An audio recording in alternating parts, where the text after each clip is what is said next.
ভাইরা আমার, আল্লাহ তাআলা ইব্রাহিম আলাইহিস সালাম সম্পর্কে বলেছেন শাকিরান লিআনউমি, শাকিরান লিআনউমি। কি সার্টিফিকেট আল্লাহর তরফ থেকে, সুবহানাল্লাহ।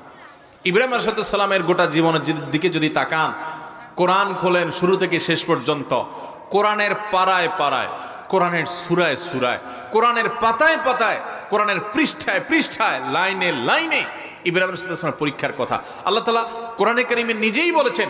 ওয়াইদ ইবতালা ইব্রাহিম রাব্বুহু বিকালিমাতিন ফাতাম্মাহুন।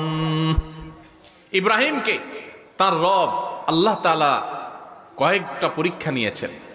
তোমরা স্মরণ করো সেই সময়ের কথা যে প্রত্যেকটা পরীক্ষায় তিনি উত্তীর্ণ হয়েছেন, একটা পরীক্ষায়ও ফেল।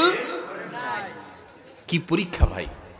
মানব ইতিহাসে কারোর কাছ থেকে এত কঠিন পরীক্ষা নেওয়া হয় নাই যত কঠিন পরীক্ষা নেওয়া হয়েছে আল্লাহ নবী ইব্রাহিম আলাইহিস সালামের কাছ থেকে। একেবারে শুরুতেই পরীক্ষা। নিজে হলেন তাওহীদবাদী, বাবা হলেন মূর্তি পূজারী। আছে না নাই এরকম যে এলাকার মানুষ মূর্তি পূজা করে, কবর আর মাজার পূজা করে, আপনি তাওহীদের কথা বলেন, আপনি একা, তাদের দল ভারী। আছে না নাই? ইব্রাহিম আলাইহিস সালামের জীবনে এই বিপদ ভয়াবহ আকার ধারণ করেছে এবং তাকে অগ্নিকুণ্ডে নিক্ষেপ করা হয়েছে, আগুন জ্বালিয়ে সেখানে ফেলে দেওয়া হয়েছে। আল্লাহ তাআলা অলৌকিকভাবে বাঁচিয়েছেন।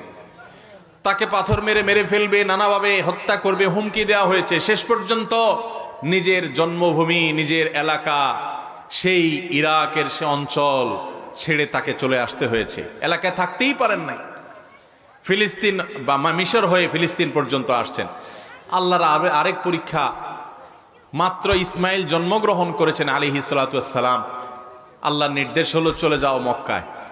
খেয়াল করেন, ইব্রাহিম আলাইহিস সালামকে আল্লাহ তাআলা নির্দেশ করেছেন এই ছোট বাচ্চা, মা সহকারে, বাচ্চার মা হাজরা এবং ইসমাইল দুজন আলাইহিস সালাতু ওয়াস সালামকে মক্কার জনমানব শূন্য পাহাড়ি এলাকায় নিয়ে রেখে আসো।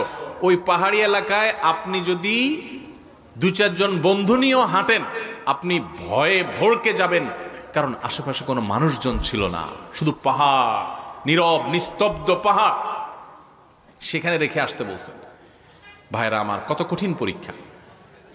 আল্লাহর নির্দেশ পালন করার জন্য সেই ফিলিস্তিন থেকে মক্কায় নিয়ে আসলেন নিজের স্ত্রী আর ছোট দুধের বাচ্চাকে।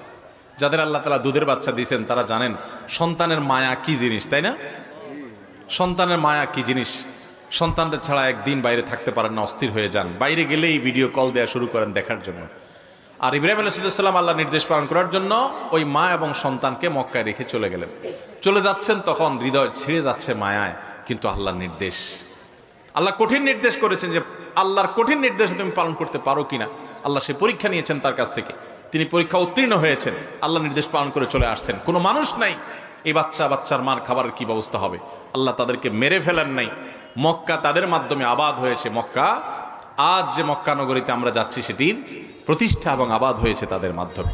যাই হোক, আরেকটা পরীক্ষা আল্লাহ নিয়েছেন। এই ইসমাইল আবার যখন একটু বড় হলেন, আলাইহিস সালাম পরে নবী হয়েছেন, তখন ইসমাইল তাকে স্বপ্নে যখন একটু কিশোর বয়সে আসছেন, বাপের সাথে কাজ করার যোগ্যতা হয়েছে, তখন আল্লাহ তাআলা ইব্রাহিম আসলামকে নির্দেশ করলেন স্বপ্নে নিজের ছেলেকে কোরবানি করার। কঠিন নির্দেশ, সেই নির্দেশও পালন করার জন্য প্রস্তুত হয়ে চলে গেছেন, কিন্তু আল্লাহ তাআলা ছেলেকে জবে হইতে দেন নাই। আল্লাহ দরকার ছিল পরীক্ষা, আল্লাহ চেয়েছেন পরীক্ষা নিতে, পরীক্ষা হয়ে গেছে। ইব্রাহিম ইসলাম এত কঠিন পরীক্ষার মধ্যে সারাটা জীবন গেছে, সংগ্রাম সংগ্রাম সংগ্রাম, কঠিন বিপদ আপদে। এত কিছুর পরও আল্লাহ তাআলা নিজে সার্টিফিকেট দিচ্ছেন তিনি কি ছিলেন? শাকিরান লিআনউমি, তিনি আল্লাহর সব নেয়ামতগুলোর প্রতি শুকর আদায় করতেন। সুবহানাল্লাহ। ভাইরা আমার, এইভাবে গোটা কোরআনে আপনি দেখবেন আল্লাহ রাব্বুল আলামিন আমাদেরকে শুকর আদায় করার, কৃতজ্ঞ মানুষ হওয়ার জন্য অনুপ্রেরণা দিয়েছেন, উৎসাহ দিয়েছেন, নির্দেশ দিয়েছেন। এবং কোরআনে কারিমে আল্লাহ তাআলা এও বলেছেন, লা ইন শাকারতুম লাযিদান্নাকুম, যদি তোমরা আমার শুকরিয়া আদায় করো, যা পাইছো এই পাওয়ার পর যদি শুকর আদায় করো, আল্লাহ বলেছেন নেয়ামত আমি বাড়ায় দিব। ওয়ালা ইন কাফারতুম ইন্না আযাবি লাশাদীদ, আর যদি আমার শুকরিয়া আদায় না করো, কুফরি করো, না শুকরি করো, তো মনে রাখবা আমার আযাব অত্যন্ত কঠিন, অত্যন্ত শক্ত।